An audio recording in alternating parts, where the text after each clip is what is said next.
Hello and welcome back to our Brighter Minds YouTube channel. So COP28 एक United nation का climate change event है जो 13 नवंबर को start हुआ था और 12 दिसंबर को ख़त्म हो गया है। COP28 का क्या इम्पोर्टेंस है इंडिया जैसी कंट्री के लिए, इमर्जिंग कंट्रीज़ के लिए, और इंडिया के पावर सेक्टर के लिए क्या इम्पोर्टेंस रखती है, ये समझने के लिए हमको पहले COP जो यूनाइटेड नेशन का क्लाइमेट चेंज कॉन्फ्रेंस है उनके कॉन्सेप्ट को समझना होगा। यूनाइटेड नेशन का क्लाइमेट चेंज कॉन्फ्रेंस जो है, जिसको COP के नाम से हम जानते हैं, वो हर साल कन्वेन होता है और जितने भी मेंबर्स हैं वो सारे लोग एक जगह आते हैं और ग्लोबल वार्मिंग को लेकर चीज़ों को किस तरीके से टैकल किया जाए और रिस्पॉन्सिबिलिटी, पाथवे, सारी चीज़ें डिसाइड करते हैं।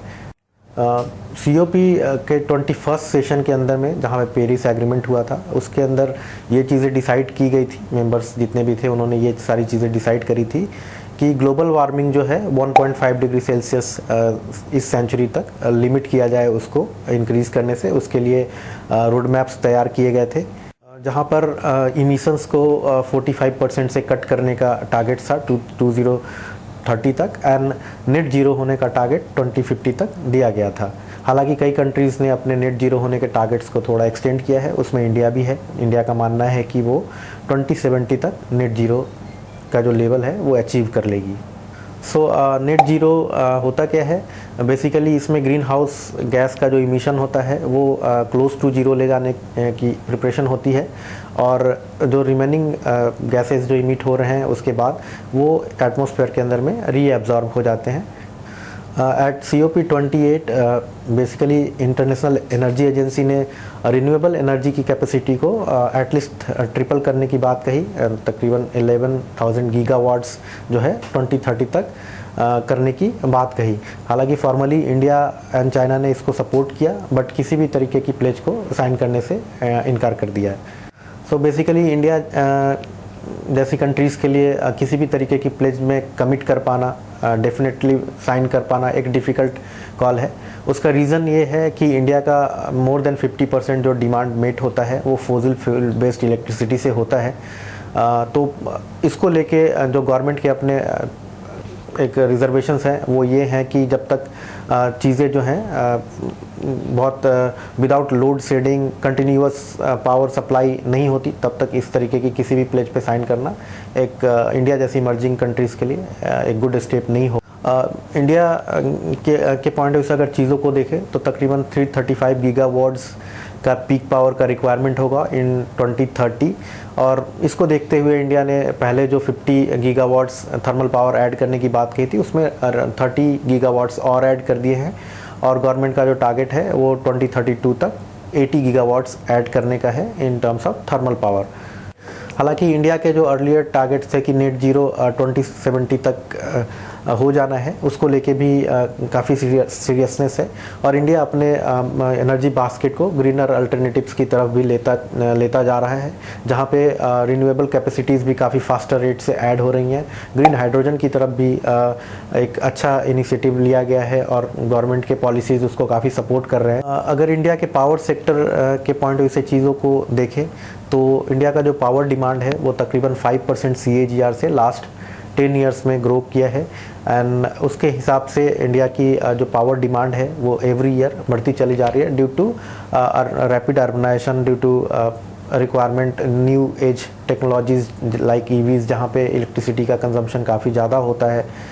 उसके अलावा इंफ्रास्ट्रक्चर में इलेक्ट्रिसिटी की रिक्वायरमेंट्स काफ़ी ज़्यादा होती है, ड्यूरेबल्स के यूज़ काफ़ी बढ़ रहे हैं।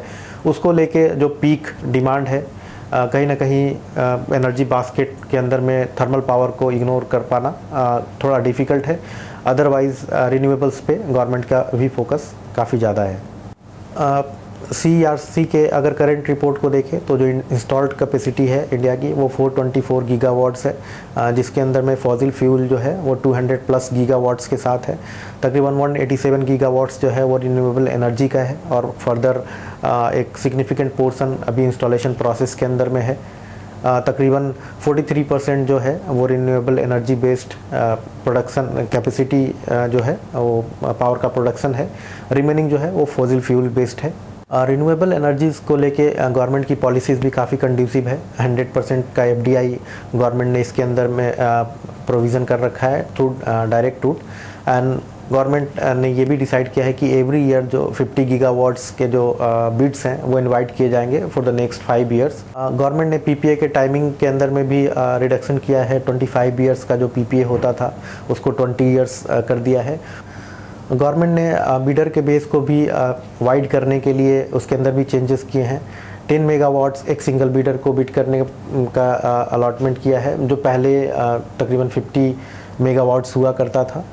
गवर्नमेंट का एक्सपेक्टेशन है कि आने वाले जो डिकेड है उसके अंदर जो रिन्यूएबल एनर्जी का जो ग्रोथ रेट रहेगा वो फास्टर देन इंडस्ट्री होगा। जो थर्मल इंडस्ट्री है उनसे फास्टर रेट से वहाँ पे ग्रोथ देखने को मिलेगी।